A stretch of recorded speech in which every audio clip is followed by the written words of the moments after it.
शुरू करता हूँ।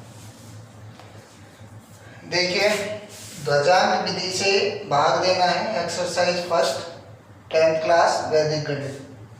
तो ध्वजांक विधि से भाग कैसे किया जाता है? सबसे पहले आपको जो ये भाजक दिया हुआ है, इस भाजक के बारे में पता होना चाहिए। सबसे पहले जो इकाई का अंक है इसका, वो तो आपका होता है ध्वजांक, ठीक है। और ये जो शेष बचा हुआ 11 जो है, ये आपका हो गया मुख्यांक, ठीक है। तो हम ऐसे करेंगे, 2 खड़ी लाइनें बनाएंगे और 2 खड़ी लाइन बनाने के बाद यहाँ पे लिखेंगे, आपको लिखना है ध्वजांक और नीचे लिखना है इसके मुख्यांक।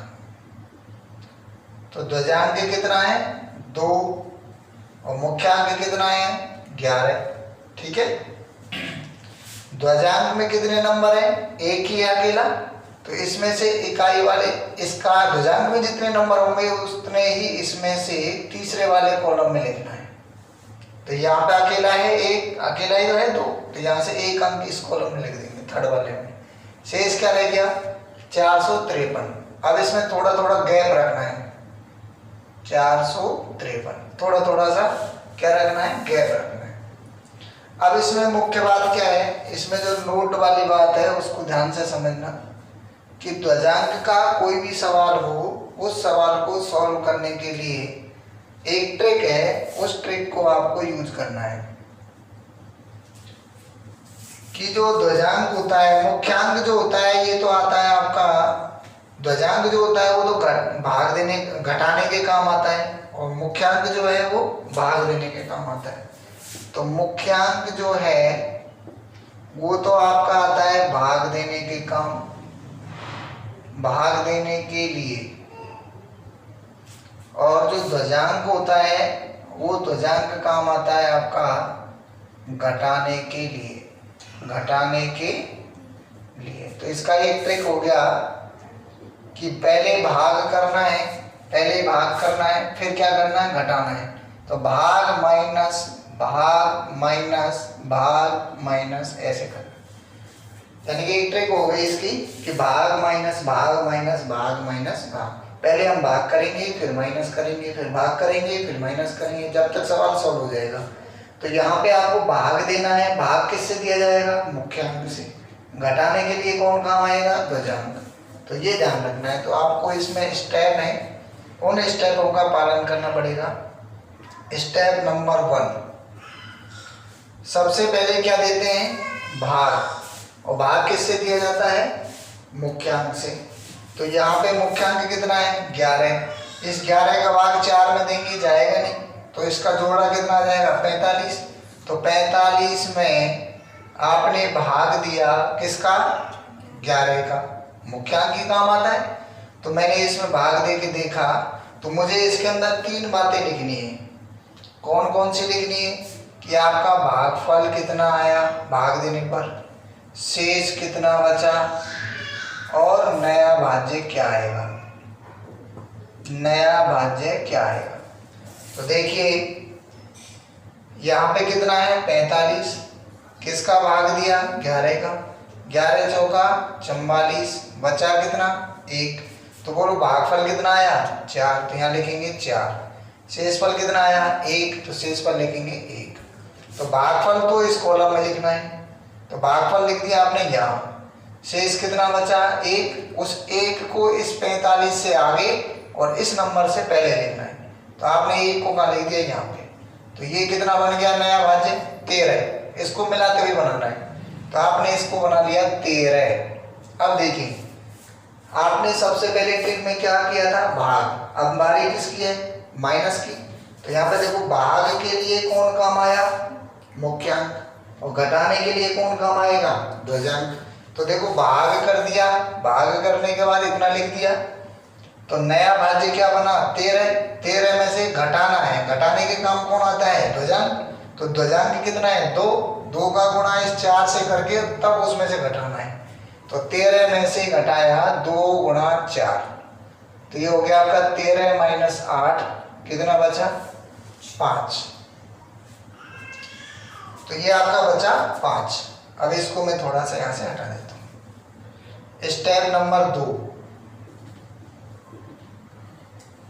जो नया भाज्य आपका आया, कितना आया 5, इस 5 के अंदर आपको भाग देना। देखो भाग हो गया, माइनस हो गया, अब किसकी बारी है दोबारा, भाग।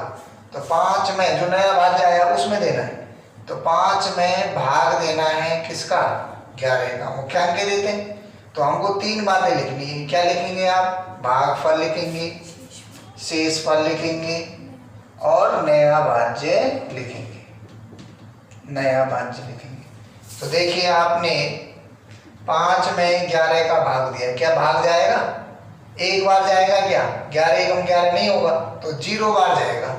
तो 11 का गुणा 0 से करेंगे तो क्या आएगा 0, तो घटाएंगे तो कितना बचेगा 5।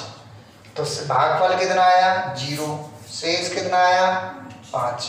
तो भागफल को लिख दिया आपने यहाँ पे 0, शेष कितना बचा 5। 5 को कहाँ पे लिखेंगे, इससे पहले, भाई 3 तक तो पहुंच गए, 3 से आगे और इससे पहले, तो 5 को लिखेंगे यहाँ पे। तो ये कितना हो जाएगा 52। तो नया भाज्य कितना बचा 52, ठीक है। ये हो गया भाग, फिर क्या करेंगे माइनस। तो माइनस करेंगे किसको, ध्वजांक को और इस भागफल का गुणा। पहले तो 4 का गुणा करके घटाया था, अब 2 का गुणा किससे करेंगे 0 से, और उस 52 में से घटा देंगे। तो 2 गुणा 0, तो 52 माइनस 0 क्या बचेगा 52। तो इसका मतलब हुआ कि जो नया भाज्य, आगे सवाल खत्म हो गया। तो यहाँ पे क्या आया 52। तो ये तो आ गया आपका शेषफल, और भागफल कितना आ गया 40। तो अतः करके क्या लिखेंगे, अतः भागफल बराबर 40 और शेषफल बराबर कितना आ गया 52। तो देखो मेरे प्यारे बच्चों, इसमें आपको ध्यान क्या रखना है, भाग माइनस भाग माइनस भाग। तो भाग देने के लिए कौन काम आएगा, मुख्यांक।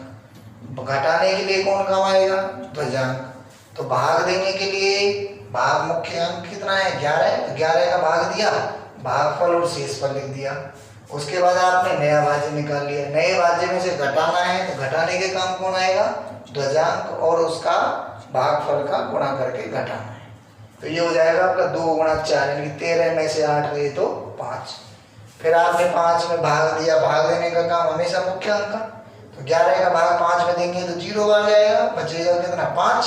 तो भागफल 5, शेषफल कितना बचा 0। भागफल तो 0 आ गया और शेषफल कितना आया 5।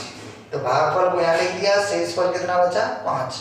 तो 5 में तो नया भाज्य कितना बना 52, 52 में से घटाना है ध्वजांक गुणा भागफल। तो 2 गुणा 0 घटाया तो क्या बचा 52। तो ये आ गया आपका शेषफल। उदाहरण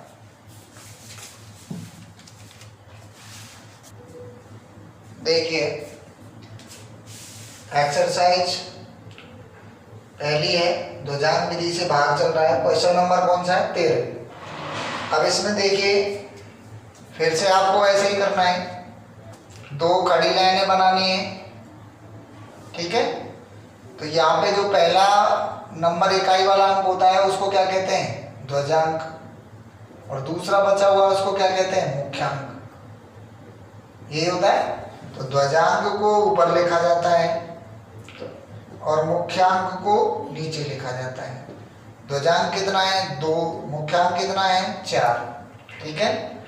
अब बताओ, ध्वजांक में अकेला नंबर है तो इसमें से एक अंक को कहाँ लिख देंगे, नेक्स्ट कॉलम में। अब कितना रह गया 123, ठीक है। अब यहाँ पे स्टेप चलेंगे। स्टेप नंबर 1 बताओ, मैंने क्या बताया, ध्वजांक विधि में पहले भाग, फिर माइनस, फिर भाग, फिर माइनस, फिर भाग। तो पहले भाग किसके द्वारा दिया जाता है मुख्यांक से, और माइनस किससे के द्वारा किया जाता है ध्वजांक से, ठीक है भाई। भाग देने के लिए काम कौन आता है मुख्यांक, और घटाने के लिए काम कौन आता है ध्वजांक। तो सबसे पहले भाग देंगे। तो यहाँ पे देखो 4 का भाग 1 में नहीं जा रहा, तो जोड़ा बनाएंगे, कितना बनेगा 12। तो 12 में आपने भाग दिया किसका 4 का। तो मुझे 3 बातें लिखनी है, भागफल लिखना है, शेषफल लिखना है और नया भाज्य भी लिखना है। तो बताओ, आपने 12 में भाग दिया किसका? 4 का। तो 4 इसका भाग देंगे 3 बार गया, बचा कितना? 0। तो बोलो भागफल कितना आया? 3। शेष कितना बचा? 0। तो भागफल को लिखेंगे भागफल वाले कॉलम में। तो आपने यहाँ पे लिखा 3 लिख दिया। शेष कितना बचा? 0। तो शेष को कहाँ लिखेंगे? 12 से आगे और 3 से पहले। तो यहाँ पे लिख दिया 0। तो ये नया भाज्य क्या बना? 0 3। तो नया भाज्य बना आपका 0 3। उसमें से घटाना है। यहाँ तक तो भाग वाला प्रोसेस हो गया। भाग माइनस, तो नए भाज्य पर जाके आपको घटाना है। तो भाग माइनस, माइनस किसको करेंगे? ध्वजांक गुणा भागफल। तो 2 गुणा 3 करके घटा देंगे। 2 गुणा 3, तो यह आ जाएगा 3 माइनस 3 दूनी 6। तो क्या बचेगा? -3, जो कि गलत है। नया भाज्य कभी भी ऋणात्मक नहीं आना चाहिए। तो अब आप लिखेंगे पुनः स्टेप नंबर फर्स्ट से, मतलब इसी स्टेप को दोबारा से करना है।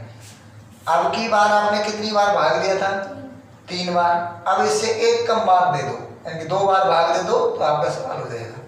तो आपने लिखा 12 में भाग दिया 4 का। तो आपने लिखा भागफल और शेषफल और नया भाज्य, ये 3 बातें लिखी। तो आपने पहले 12 में भाग दिया था 3 बार, अब कितने बार देना है? 2 बार। तो 4 दूनी 8, बचे कितने? 4। यानी कि 2 बार तो भाग गया, शेष कितना बचा? 4। तो आपका 2 बार भाग गया, तो 3 को तो हम काट देंगे। तो क्या बचा? कितनी बार भाग गया? 2 बार। ठीक है। और शेष कितना बचा? 4। पहले कितना था? 0, तो इसको काट दो, इसकी जगह क्या लिख दो? 4। तो नया भाज्य कितना बनेगा? पहले 0 3 बन रहा था, अब कितना बनेगा? 43। तो अब कितना बनेगा? 43। ठीक है। और 43 में से माइनस करना है किसको? ध्वजांक गुणा भागफल। तो 2 गुणा 2, पहले 2 गुणा 3 घटाया था, अब 2 गुणा 2। तो 2 गुणा 2, तो ये हो गया आपका 43 माइनस 4, कितना बचा? 39। ठीक है। तो ये आ गया स्टेप नंबर 1 हो गया यहाँ तक। अब स्टेप नंबर 2 देखिए। स्टेप नंबर 2 में क्या आएगा? स्टेप नंबर 2 39 में नया भाज्य कितना आया? 39 में भाग देना है, किसका भाग दोगे आप? मुख्यांक का। मुख्यांक कितना है? 4। तो 4 का आपने क्या दिया? भाग। तो आपको कौन कौन सी बातें लिखनी है? भागफल लिखना है, शेषफल लिखना है और नया भाज्य भी लिखना है। ठीक है। तो आपने क्या लिखा? 39 में 4 का भाग दिया। 4 का भाग 39 में दो, कितनी बार जाएगा?